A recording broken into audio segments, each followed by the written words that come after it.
The winter wind clawed through the Carpathian pines as Marek Kaczmarczyk pushed himself up the final ridge, his boots slicing through crusted snow, his breath rising in thin white ribbons.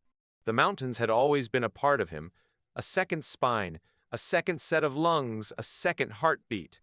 But tonight they felt different, too silent, too watchful. As if the forest itself knew what hunted him. Behind Marek, the world he had once known had burned away. The farm where he had been raised, the land where he had learned to walk, run, laugh, work, all of it, had vanished under the boots of two armies that claimed to be liberators.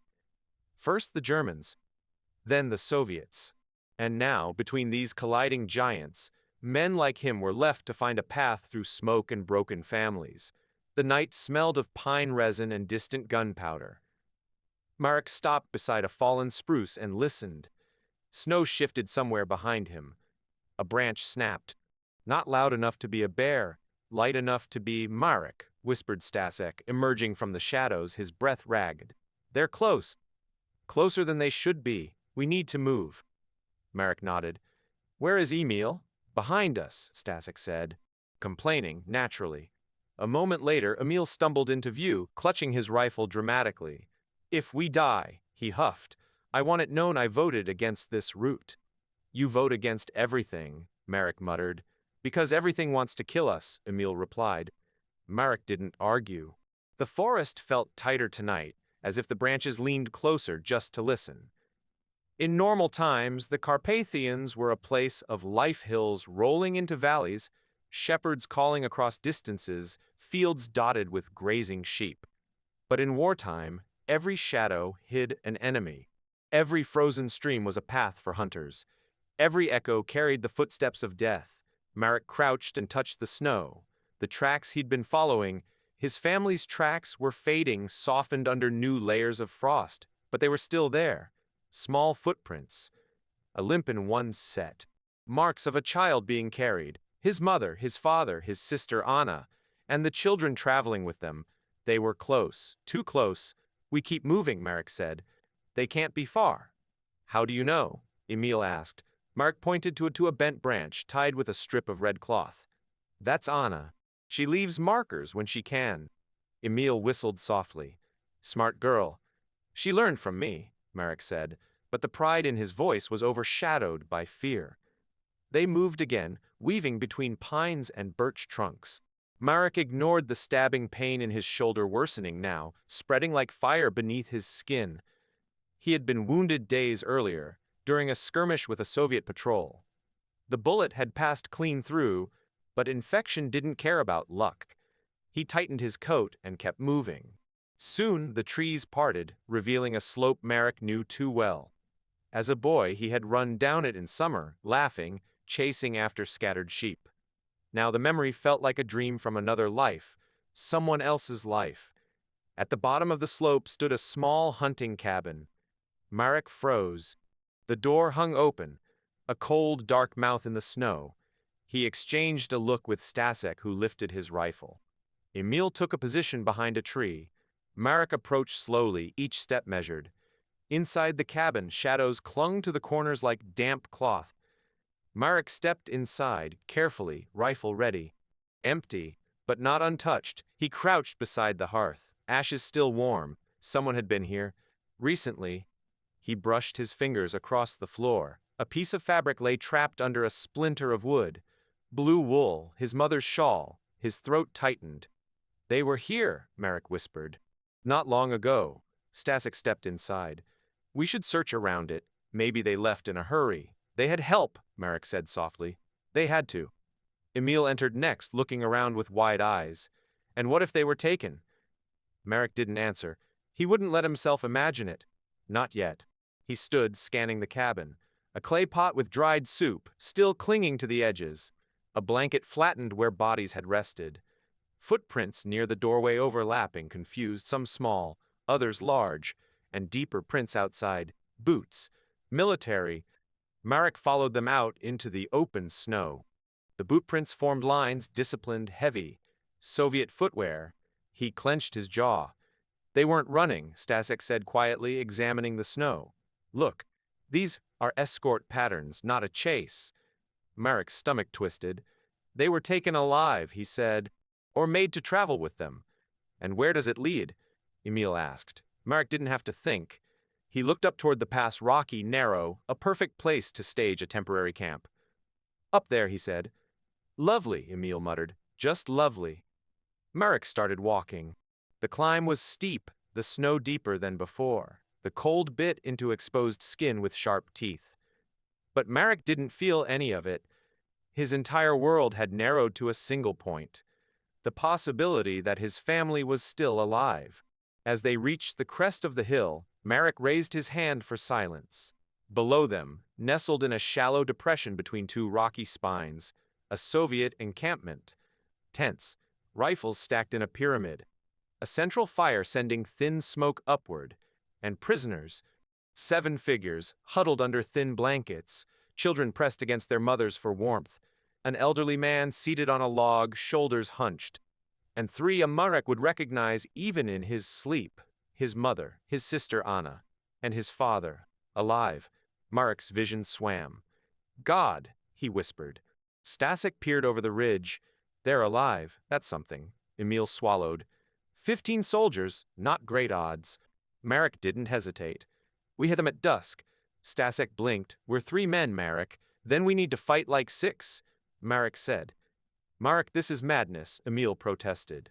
Dusk or no dusk, 15 armed soldiers. We can't wait, Marek snapped. If we return to Tomas for help, they'll be moved. Or worse. Stasek sighed. He's right. This is our only chance. Marek watched the camp below, his father chopping wood under guard, his mother staring into the fire, exhausted, his sister keeping the children warm. A storm brewed inside Marek's chest. They were alive, but not safe. I'm going down there, Marek said. Stasek grabbed his arm. Not alone. We do it together.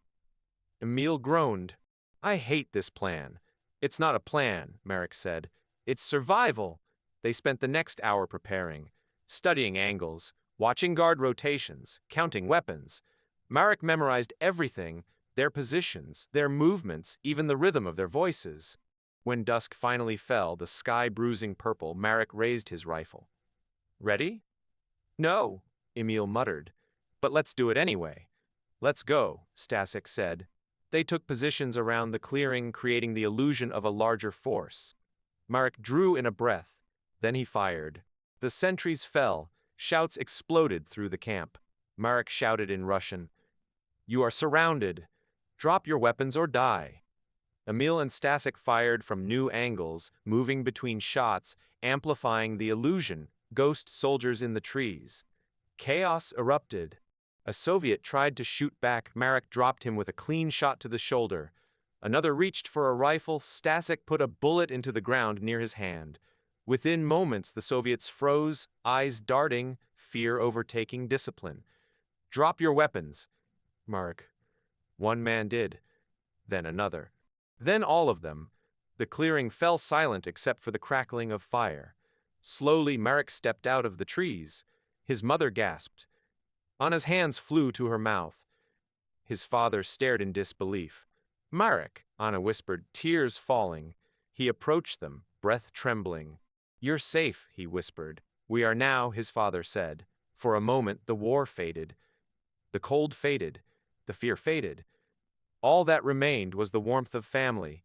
But it would not last, because in the dark behind Marek, a soldier had crawled behind a log, hands closing around a rifle. Stasek shouted, Marek!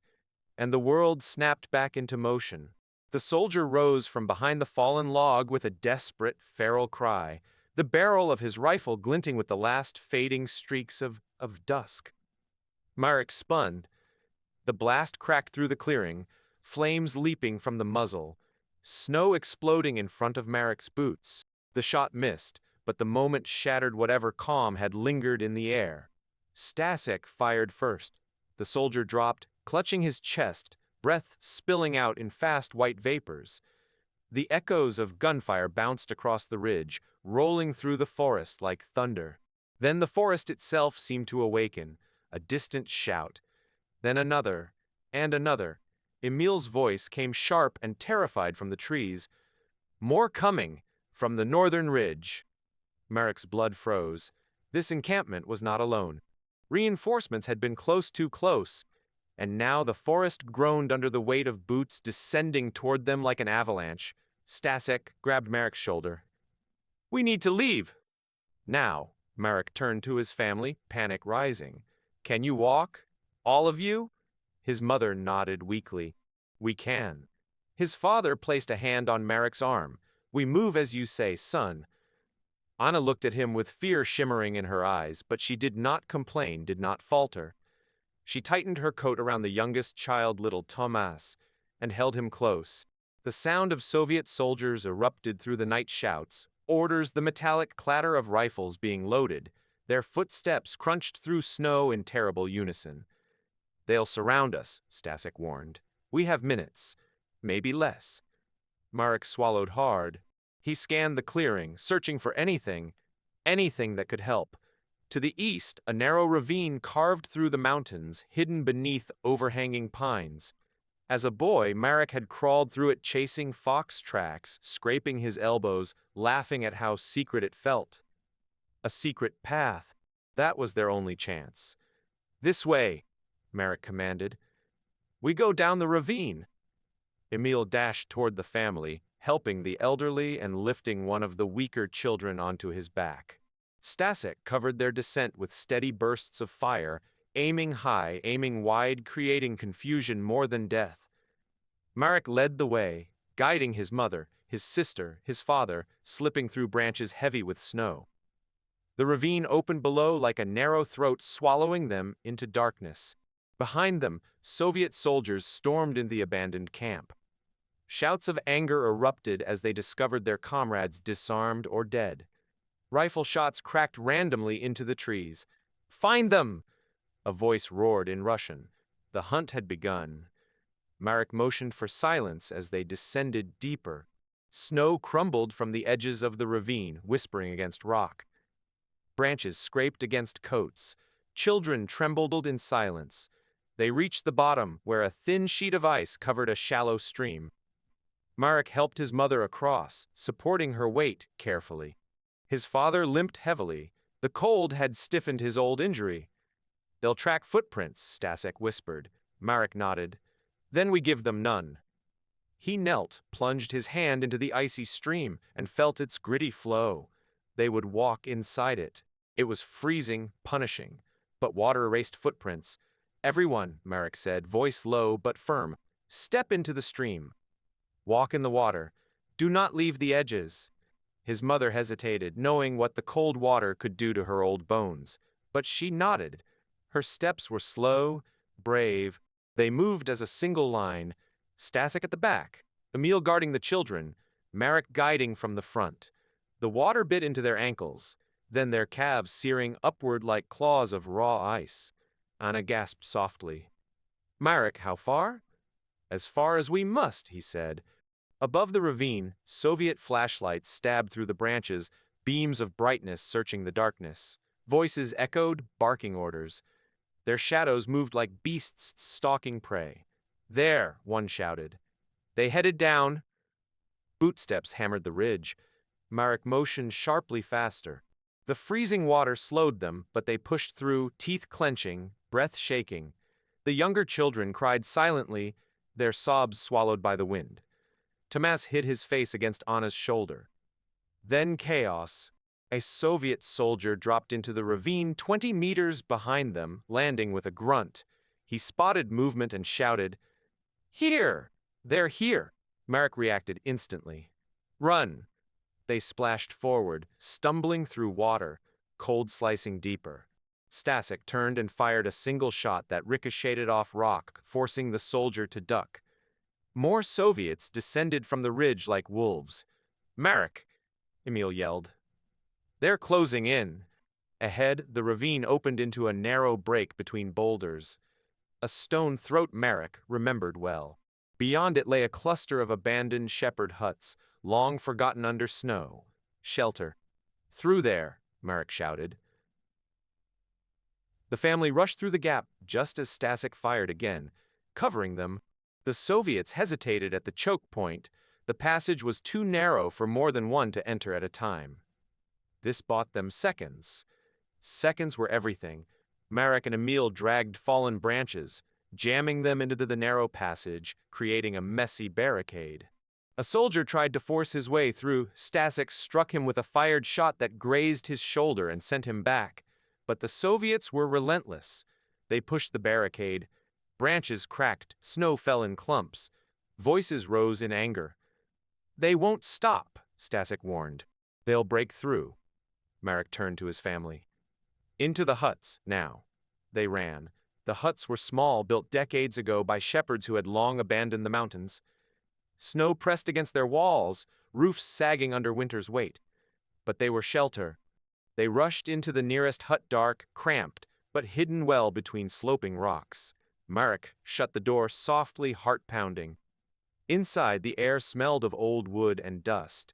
Shadows coated everything. His mother sank against the wall, exhausted. His father lowered himself beside her, legs trembling. Anna pulled the children close, whispering, soothing. Emil crouched under a window slit, peering out. "They're searching everywhere." Stasek leaned against the door, breathing hard. "We can't stay long. If they find the ravine exit, they'll sweep the huts." Marek's shoulder throbbed violently. The infection was spreading. Sweat cooled on his forehead despite the freezing air. But he kept his voice steady. "We wait until the search pushes south. Then we move." His father looked at him, eyes tired but wise. "You can barely stand, Marek." "I can stand enough," Marek said. His mother reached for his hand. "My son, you've already done more than any man should be asked to do." Marek swallowed the emotion burning in his throat. "We're not safe yet." Outside, the Soviets roamed the area, kicking through snow, calling to each other, firing warning shots into the air. The night carried their anger like a storm. Inside, silence ruled. Minutes stretched like hours, then footsteps approached, slow. Crunching snow. A single soldier. Marek motioned to everyone to stay silent. The footsteps grew louder, stopping just outside the hut. Emil tightened his grip on his rifle. Stasek held his breath. Marek lifted his weapon. A shadow moved across the window slit, then, knocking, 3 slow knocks. Marek exchanged a confused look with Stasek. Soviets didn't knock. A voice whispered from outside, soft, hurried, accented. "Polish resistance? If you're inside, do not shoot. I'm alone." Marek froze. Anna stared wide-eyed at him. His father leaned forward. "Marek, who could that be?" Marek approached the door cautiously, rifle raised. He pressed his ear against the wood. "Identify yourself," Marek whispered. The stranger replied immediately. "Name is Karol Lace. I'm with the resistance unit from Zakopane. We saw Soviets heading this way. I came to warn whoever was hiding." Stasek's eyes widened. "Liz. I've heard that name. One of Tomasi's contacts," Emil grumbled. "Or a Soviet trick." "Open or not?" Stasek asked. Marek hesitated only a moment. "Open." He pulled the door just wide enough to see the man outside. A young figure, no more than 22, wearing a wool coat, a rifle slung over his shoulder, and a red and white armband half hidden under snow. His face was pale, breath rising in trembling clouds. "Thank God," the man whispered. "When I heard gunfire, I prayed it was not Soviets killing civilians again." He looked past Marek and saw the family. His expression changed. "Hurry," Karol said urgently. "A larger Soviet patrol is sweeping this mountain. If they find you, they will kill the men and take the women and children for questioning." Marek stepped fully outside. "How many?" 30, maybe more." Marek felt the cold in his veins. "We need to get them out," he said. Karol nodded. "I can lead you. There's a hidden tunnel system in the limestone cliffs. Only locals know it." "A tunnel?" Emil perked up. "Yes, let's hide underground like moles." "Excellent." Marek ignored the sarcasm. Karol continued, "If we move now in silence, we might reach the caves before the Soviets tighten the net." Marek looked at his family, shivering, exhausted, terrified. Then he looked at the snow-covered mountains rising around them. "Let's go." They left the hut quietly, guided by Karol through a maze of dark stones and tangled brush. The Soviets were close, too close. Their flashlights danced through the forest like restless ghosts. Every step mattered. Every breath mattered. Every heartbeat mattered. They reached the base of a tall limestone cliff where a narrow split ran along the barely visible under hanging roots and thick frost. Carol brushed the snow aside and revealed the hidden entrance. "Inside," he whispered, quickly. Marek guided his family through first. Stasek followed. Emil checked behind them, muttering, "If a bear lives in here, I'm killing someone." Carol entered next. Marek stepped in last. As soon as he ducked his head into the darkness, as soon as the cold rock swallowed the last light, a rifle bolt snapped outside. A Soviet voice shouted, "Stop! Stay where you are!" Marek spun. A spotlight blazed into the cave entrance. The Soviets had found them. "Run!" Marek roared. Carol grabbed Anna and the children, pulling them deeper into the tunnel. Stasek fired toward the entrance, bullets sparking off rock. Emil helped drag Marek back inside as he fired blind, covering shots. The cave echoed with gunfire, screams, ricochets. Snow fell from the cliff above like ghost-white dust. The Soviets charged toward the entrance. Marek stumbled deeper into the blackness. Behind him, the Soviets shouted, "After them! Don't let them escape!" The cave tightened, swallowing their voices, swallowing the light, swallowing hope. But Marek kept going. He would not stop. He would not let his family die in these mountains. Not now. Not ever. The darkness inside the limestone caverns seemed almost alive, pulsing with the echoes of their frantic footsteps. Marek's boots slipped on damp stone as he forced himself deeper into the twisting tunnel. Behind him, the shouts of Soviet soldiers thundered through the narrow entrance, bouncing along the walls in distorted waves. The cavern stretched like the throat of a giant beast, swallowing the voices of the world outside. Carol's lantern flickered weakly, throwing trembling shapes across the stone. "Stay close," he whispered. "These caves run deep, too deep. If you lose the group, you'll never find the way out." Anna tightened her grip on little Tomas, who buried his face in her coat, trembling. Marek's mother stumbled on a jagged rock, and Marek caught her quickly, his infected shoulders screaming in pain. "You're burning," she whispered. "You're feverish." "I'm fine," he lied, though every step felt heavier. "Just keep moving." The path ahead narrowed into a low corridor where the ceiling dipped sharply. Everyone crouched, shuffling through one by one. Stasek kept watch behind them, pistol raised, listening for the Soviets closing in. Then faintly they heard it. Boots entering the cave. Voices barking orders. Flashlights piercing the opening. "They're inside," Stasek hissed. Carol extinguished the lantern instantly. Darkness slammed into them like a fist. Anna whispered, "I can't see anything." "Good," Carol said. "If you can't see, they can't either." It was true, but it also meant the mountain could swallow them whole. The Soviets' voices grew louder, echoing strangely against the rock. Some sounds were close, others seemed far away, distorted by the twisting passages. "How many entrances does this cave have?" Emil hissed. "Only two," Carol whispered back. "The one we entered and another deeper inside. But it is dangerous, very dangerous." "Define dangerous," Emil grumbled. Carol hesitated. Sheer drops, underground river channels. "Some tunnels flood completely in winter." "Wonderful," Emil muttered. "So we can die by bullets or by drowning." Marek ignored them both. He forced his way forward, guiding the family. His shoulder pulsed with every breath. His vision blurred occasionally, but he blinked the dizziness away. Focus. Move. Protect them. They reached a wider chamber where the ceiling rose high, disappearing into blackness. Stalactites hung like ancient spears above them. Stalagmites rose from the ground like frozen flames. The air smelled of minerals and deep earth, cold and ancient. Carol relit the lantern but kept the flame low. "We can rest here for a moment. The echoes will confuse them." The children huddled close together. Marek's father collapsed onto a stone ledge, breath shaking. Anna wrapped a blanket around their mother's shoulders. Emil paced the chamber nervously. "How long until they reach this point?" Stasek listened carefully. "Hard to tell. The echoes in here make distances impossible to judge.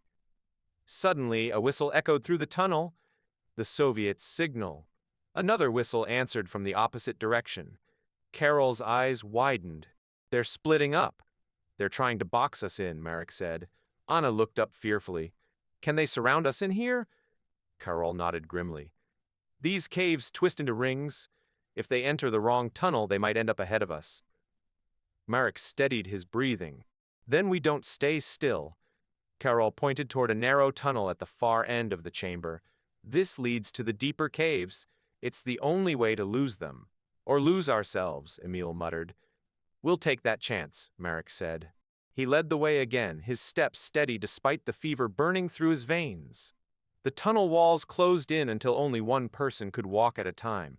The air grew colder, almost wet. Drip, drip, drip. Water fell from the ceiling in steady droplets. Carol lowered his lantern toward the ground. Step only where I step. The caves here have false floors, layers of stone with hollow chambers below. One wrong step and you fall. Emil let out a strangled sound. This night keeps getting better.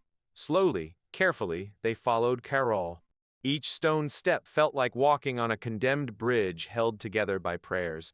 Behind them, faint lights flickered, Soviet flashlights. They're close, Stasek whispered. Faster, Marek urged. The tunnel opened suddenly into a vast chamber, so large it felt like entering a forgotten cathedral carved by nature. An underground river sliced through its center, black and roaring softly like a beast sleeping. The water carried freezing gusts that chilled their bones. Anna shuddered. We can't cross that. Carol shook his head. We're not crossing. We follow the river bank. It leads to the second exit. And the drop? Emil asked. Carol pointed to the opposite end of the cavern where the rocky path narrowed dangerously along the river's edge. There is a ledge. Very narrow, but passable. Stasek peered into the darkness. Passable for who? Mountain goats? For anyone who wants to live, Marek said. They moved toward the river, but the moment they reached the narrow ledge, Marek felt a tremor in the stone.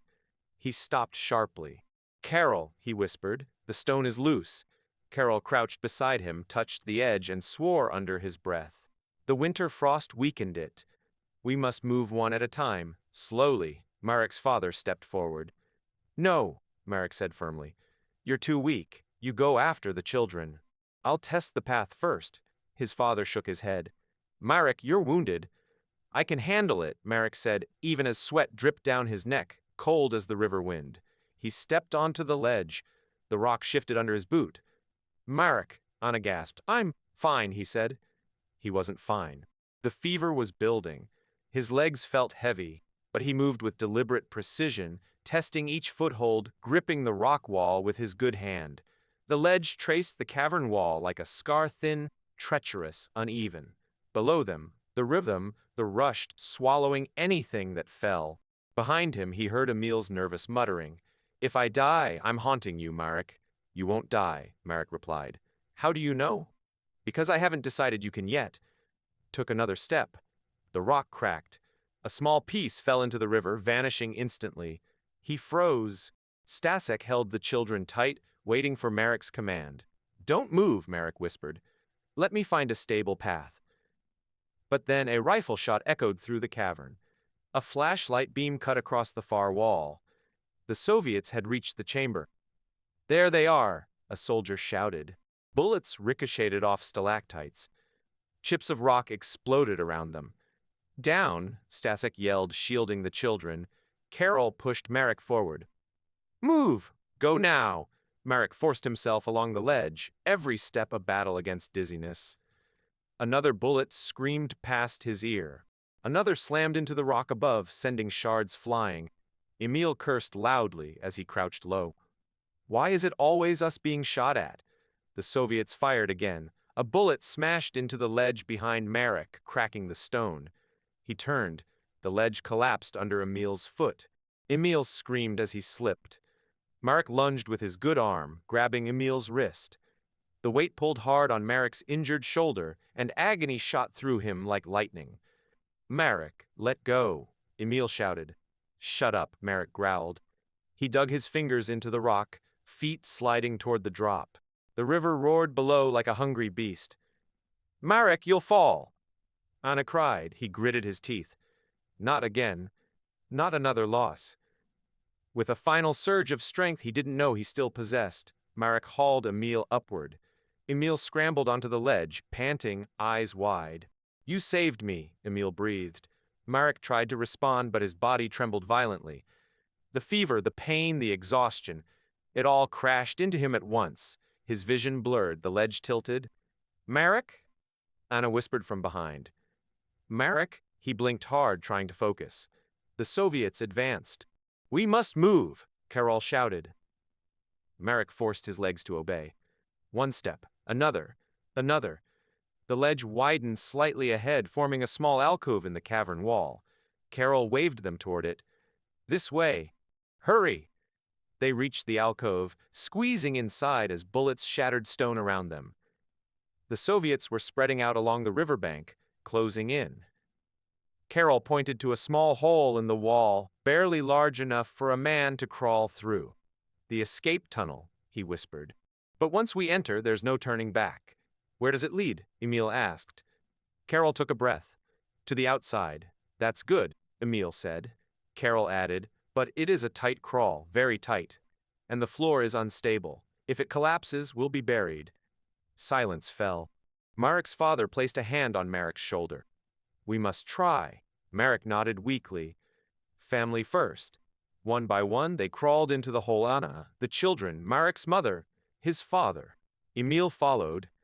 Then Stasek. Marek crawled last, dragging himself forward as the fever blurred his sight. Behind him, Soviet boots reached the alcove. A soldier shouted triumphantly. Marek pulled himself into the tunnel just as bullets tore into the rock around the entrance. Then the mountain swallowed them again, and the darkness pressed closer. And Marek's strength finally broke. He collapsed in the tunnel, breath shallow, vision fading. Anna cried, crawling back toward him. "Marek!" Stasek turned and reached for him. "Stay awake!" "Marek, stay awake!" Karol whispered urgently. "If he loses consciousness here, he'll never wake up again. The cold will claim him." But Marek could barely hear them. The darkness deepened, the world shrank, and he felt himself slipping. The darkness inside the crawl tunnel tightened around Marek like a closing fist. He felt his body sinking, drifting, growing weightless and distant, as if he were floating beneath a frozen lake. Voices reached him through the thickness, Anna calling his name, Stasek cursing under his breath, Karol whispering prayers that echoed faintly against the limestone walls. Marek tried to answer, but his lips barely moved. His body no longer felt like his own. The fever had consumed him fully, turning his blood into fire and his limbs into stone. The cold of the tunnel carved into him, dragging him toward unconsciousness. "Marek," Anna whispered desperately, placing her hand on his cheek. "You have to stay awake. Please." He blinked slowly, trying to hold on to the sound of her voice. Stasek wedged himself beside Marek in the narrow tunnel and gripped his shoulder. "Don't you dare die here. Not after everything. Not after saving us." Karol crawled forward and assessed Marek quickly. "He is burning up. The infection is advanced. If he falls asleep, he may not wake." And breathless behind them muttered, "He'll wake because we'll drag him out even if it kills us." "Emil," Anna said sharply, "help us." And so, in that tight underground passage, barely wider than a coffin, they pulled Marek forward inch by inch. The stones scraped their elbows and knees. The cold seeped deeper into their bones. Dust filled their lungs.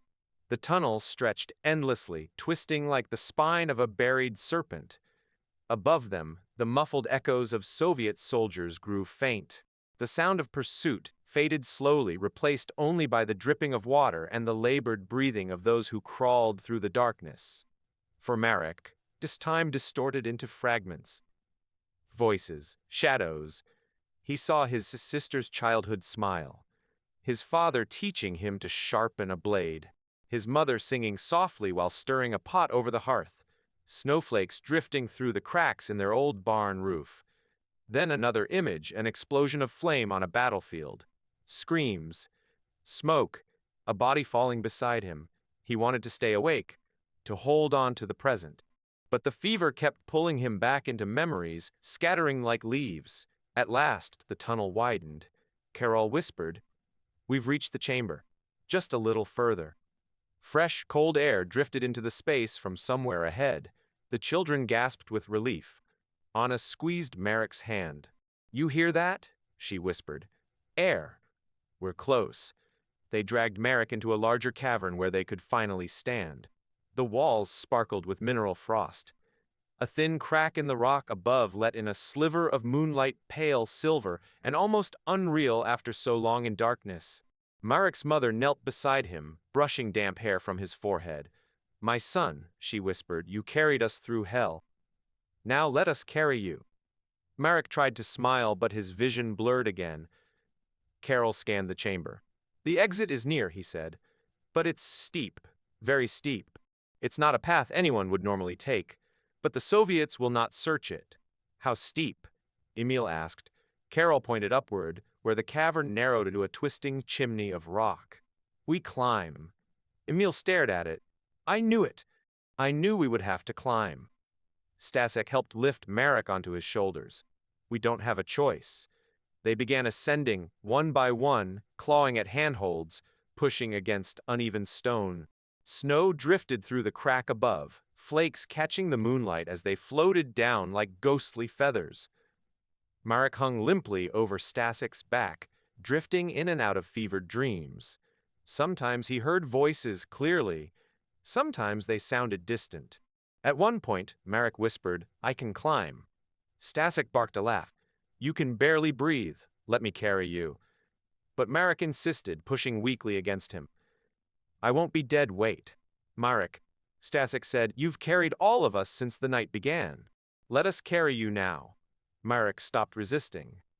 The climb took minutes, though it felt like hours. The chimney of rock narrowed and expanded unpredictably. Twice Emil slipped and nearly fell. Once Anna cried out as her foot sliced against stone. Carol coached them through each step with precise instructions. At last, Stasek pressed his shoulder under the final overhang and shoved himself upward into the open night. Cold air hit them like a slap.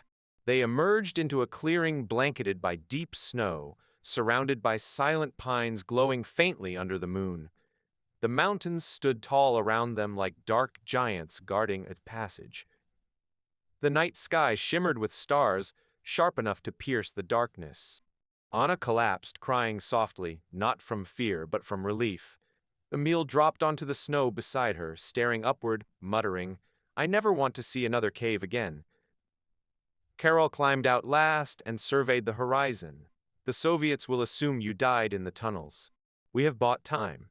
"How much?" Stasek asked. Carol rubbed his chin. "Hours, maybe half a day, enough to reach the safe house." Safe house. The word wove over them like the promise of warmth after weeks in the cold. Carol continued, "There is an abandoned chapel in the forest ahead. Hidden well. The resistance uses it. We can treat Marek there." Anna's eyes brightened through her tears. "Then we go." They formed a tight group around Marek, lifting him carefully and guiding him across the snow. The moon lit their path with pale fire. Pine branches swayed overhead, whispering with the cold wind. The night was still except for the crunch of their boots and Marek's ragged breaths. The journey through the forest was long and exhausting. Twice stopped to warm Marek's hands. Once they heard distant gunfire echo from the mountains behind them. But they kept moving. At last, through a tangle of trees, they saw it. A small wooden chapel half buried in snow, leaning slightly as if bowing toward the earth. Its bell tower was cracked, the cross at its peak tilted, but a faint candle glowed through a window. Carol hurried ahead and knocked in a rhythmic pattern. After a moment, the door cracked open and a woman peered out, her face lined with age, her hair streaked with white, her eyes fierce with intelligence. Carol whispered something to her. She nodded and opened the door wider. "Bring him in," she said. Inside, the chapel was warm, lit by several lanterns. A fire burned in a stone hearth. 2 other resistance members stood guard near the windows. The air smelled of herbs and burning pine. They laid Marek on a bench covered with blankets. The woman approached him with gentle hands and pressed her palm to his forehead. "The fever is high," she murmured. "He needs rest, warmth, and treatment. But he is strong." Anna knelt beside her brother. "Can you save him?" The woman met her eyes. "Yes, but he will suffer before he recovers." Emil let out a breath he had been holding. "Well, he's good at suffering. He's had a lot of practice recently." Marek managed a faint smile. "You talk too much." Emil nearly cried in relief. The woman began preparing herbs and hot water. Carol and Stasek took watch positions. Marek's father rested his hand on his wife's shoulder. They were together. Safe for now. As the treatment began, Marek's vision dimmed. His mother squeezed his hand. Anna whispered soothing words, and then slowly, his fevered mind drifted. He imagined walking across a summer pasture, warm sunlight brushing his face. He saw his home, his father repairing the fence, his mother baking bread, Anna dancing barefoot in the grass. The trees were green, the mountains were peaceful. And he knew these memories were not dreams, but hopes, promises, the world he fought to protect. Sometime deep in the night, Marek stirred.